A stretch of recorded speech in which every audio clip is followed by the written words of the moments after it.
ሰላም ናችሁ ቻናሌ ቤተሰቦች። እስቲ ዛሬ አንድ ወግ ላውራችሁና ሐሳብ ስጡበት። አንድ ግን ሁለት ማንነት ትላለች። ጊዜው ምን በለው ሁኔታዎች፣ የውጥረት መብዛት፣ በአጠቃላይ አሁን ስሜት ሞልቶ ሊፈሳ የደረሰ ሰው እዚህ ምዛም ማየት የተለመደ ሆኗል። ወቸው ጉድ! ኃላፊነትን ላለመወጣት ጊዜን፣ ኑሮን የመሳሰሉትን ማጣቀስ እንዴት ይወልክ የሚሆነው?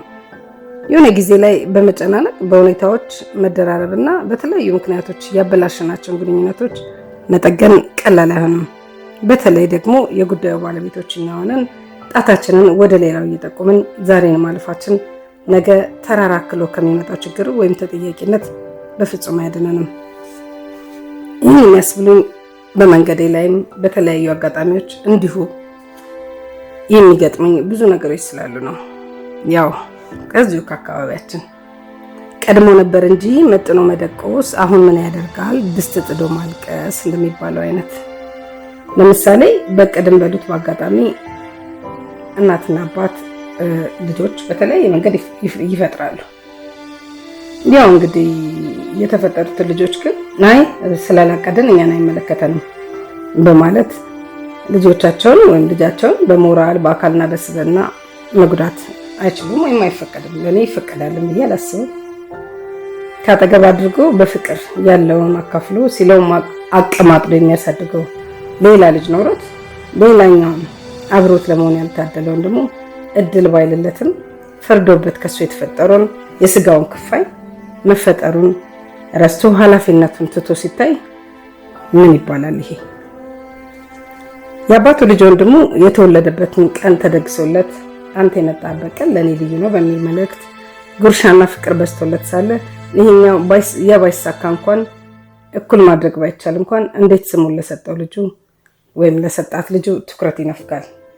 እንዴት ምን ጎደለሽ አይባልም። ሁሉም ንፍረድ ቀላል ነው እንዳትሉኝ፣ ለኔ በጣም ስለሚቃረንብኝ ነው። አንድ ግን ሁለት ማንነት። የትኛው ሞራል ነው እንቅልፍ የሚያስወስደው? እንዴት ነው ሁለቱ እኩል ልጅ የሚባሉት? ጎዶሎ በጎዶሎ ሆኖ ከርቀት ሌላኛው ግቢ እዛኛው ታዛ ያሉትን ሌሎቹን ሙቅ ባለ ድምጽ ሙቅ ባለ እጅ ሲታቀፉ ይሄ እሱ ስሙን የወሰደበት የሰጠው ለማለት ተቸገራለሁ። እንዴት ሰጠው ልበል? ለሱ ጊዜ የስራው መብዛት የወጩ መብዛት ፊቱን እኮ ሲያጨራምተው ተመልሶ የሚቃና አይመስልም። መቼም አልፎ አልፎ ቢቀር ጥሩ ነበር፣ ግን ያው አይቀርም አይደል? ለወግ ያህል እዛኛው መንደር ተይዞ ይኬዳል። ሌሎች ወንድሞች ሌሎች እህቶች ይተዋወቅ ተብሎ ያው እንግድነት መሆኑ ነው። ታዲያ የሚገርመው ልጅ የአባቱን የማያውቀውን ማንነት እዛ ነው የሚያየው። እሱን አያርገኝ። አስቡት እንግዲህ በሌላ መንገድ የምታውቁትን ሰው ሌላ ስብዕና ማየት፣ የሚስቅ የማይመስለው ድምፁ የሚረጋጋ የማይመስለው የኃይለኛው እዛ መንደር ሁሉንም ያውቅበታል። አንዴ ምን ሆነ መሰላችሁ? ድሮ ነው ፍቅረኛዬ ስጦታ ገዝቶልኝ አያውቅም ነበር። ታዲያ ምንም ቅር አይለኝም ነበር። ለምን አትሉኝም? በእኔ ግምገማ መግዛት አይችልበትም ወይንም ብዙም ለእንዲህ አይነት ነገር ቦታ የሚሰጥ ሰው አይደለም ብዬ ራሴን አሳምኜው ስለነበር ብዙም ቅር አይለኝም ነበር። ታዲያ ቆይቶ አንድ ጊዜ እባክሽ ለሰው ስጦታ እንግዛ አለኝ። አጋዥኝ ነው ነገሩ። ያኔ ነው ጉድ ያልኩት። እንዴት እንደሚያውቅበት በአይኔ አይቼ የታዘብኩት። ያው ጉድሽን ሲለኝ ሄድኩኝ እንጂ ምንም ያደረኩት ነገር የለም። እሱ በደንብ ነው የሚያውቅበት። ታዲያ ከፋ ነገር ብሎኛል አስታውሳለሁ። ያው ግን የከፋኝ እንዲህ ሲያውቅበት ምን ነው ብዬ ነው።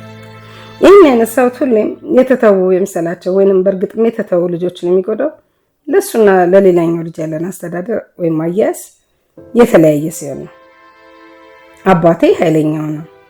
አባቴ ለኔ ሲሆን ችግር አለበት።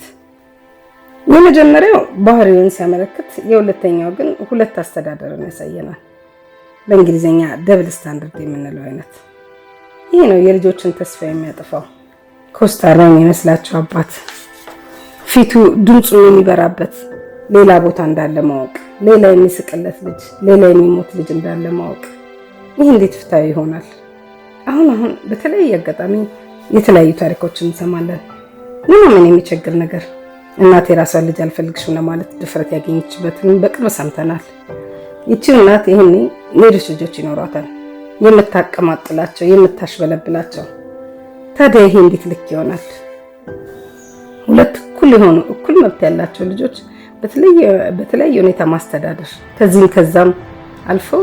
ከዚህም አልፎ አላቅሽም ማለት እንዴት ፍትሃዊ ይሆናል? በነገራችን ላይ እያወራ ያሉት በአባታቸው ተክደው አባቶቻቸው ስለተዋቸው ልጆች ወይንም በተለያየ አጋጣሚ እናታቸው ትታቸው በአባት ብቻ ስለሚያድጉ ልጆች አይደለም። ይህማ ቁርጥ ያጠግባል እንዲሉ ተቀብለውት የሚኖሩት ነው። ይህኛውን ነው ያልኩት። በፍቺም በሉት በምንም እናትና አባት አብረው አይኖሩም። ልጆቹ ያውቋቸዋል፣ አንዳንዴም ያገኛቸዋል። አንዳንድ ነገርን በል ሲላቸው ጣል ያደርጉላቸዋል። እንደ ግዴታ ኃላፊነት እንደመወጣት በፍቅር ፈልገውት ሳይሆን እንደ በጎ አድራጎት የሚመስል አይነት። ልጆቹም በራስ መተማመን ያነሳቸው፣ ጎዶሎነት የሚሰማቸው፣ ፊታቸው ሲታይ ሀዘንና ጥያቄ ይሞላቸው ይሆናሉ። ልጆች ከቁሳዊ ነገር ይልቅ ፍቅር በጣም ይርባቸዋል። አለውን ለመባል ለደህንነታቸው ዋስ የሚሆናቸው መኖር ማወቅም ማመንም ይፈልጋሉ። ልጆች መሳም፣ መታቀፍ፣ መወደድ በጣም ያረጋጋቸዋል። ይሄ ደግሞ ተፈጥሮ ነው። እኛም ብንለው ልጆችን መሳም እንወዳለን። ያው ልጆች አይደሉም በየመንገዱ ያገኘነውን ልጅ እየሳምን አይደል ያደግነው። ደግሞ የእናትና የአባት ለልጆቻቸው ያለው ፍቅር እንዲሁም ልጆች ለነሱ ያላቸው ፍቅር በምንም ላይ ሳይሆን ተፈጥሯዊ ነው ብዬ አስባለሁ። ራሴን ሳየው ልጆቼን ከጽንሰታቸው ጀምሮ ናፍቄ ሲመጡ ማፍቀሬ ሁሉ ነገሬ ለነሱ መሆኑ አምላኬ የሰራው ተፈጥሯዊ ቁርኝትና ተፈጥሯዊ ፍቅር ነው። ለዚህ ነው በየአካባቢያችን እናት ፊቷ ዘግኖ እሷ ጎስቁላ ልጇ ፍርክክ ያለ የሳሚ ያለ የሚባል ድንቡሽቡሽ ያለ ልጅ የማናጣው። ከዚህ የማይለይም ልጆቻቸውን ከልብ ወልደው ከልብ ፍቅር ከልብ ማንነታቸውን የሰጡ እናትና አባትን በየአጋጣሚ ሁሉ አይተናል። ድንቅ ነው። እናትነት፣ አባትነት፣ አጎትነት፣ አክስትነት፣ ብዙነት ከልብ ተወልዶ አይተናል። ወዳጆቼ መኑኝ የልቡም ያኛውም አንዱ ነው አይቼዋለሁ። ይህ ደግሞ የፍቅርን መላመድነት ያጠነክርልናል። ልጆቻቸውን ውድድ አድርገው ሁለመናቸውን ሰጥተው በአካባቢያቸው ያሉ ሰዎች ሁሉ የልጆቹን ከልብ መወለድ እስኪረሱ ድረስ ማለት ነው። ወደ ነጥቤ ስመለስ ሁሌም አካባቢዬንም ራሴንም ስመለከት ኃላፊነቴ ነው ያሉ ወላጆች ከልብም በሉት ከማህፀን የተወለዱ ልጆቻቸውን ውጣ ውረዱን ሁሉ ችለው የቻሉትን ሁሉ የሚያደርጉት ለልጆቻቸው ሲሆን በደስታ ነው። ለምን የኛ ናቸው ካልን ከኑሯችን ካስገባናቸው መሸከም አያቅተንም። ለላም ቀንዷ አይከብዳትም እያሉ አይደል የሚተርቱት። ችግሩ ያለው ኃላፊነቱ የኔ ነው ብሎ እጣትን ወደ ሌላ ሳይሆን ወደ ራስ መጠቆም አለመቻል ነው። እንደው ቢያንስ ጠላት ባናፈራ ምንም ባላጠፋቸው ጥፋት የችግሩ ተጠቂ ለሚሆኑት የስጋ ክፋዮቻችን ትንሽ እንራራ። የልጅ ጠላት ደግሞ ከባድ ይመስለኛል። ለማንኛውም የቆረቆረኝን እንካችሁ ለማለት ነው።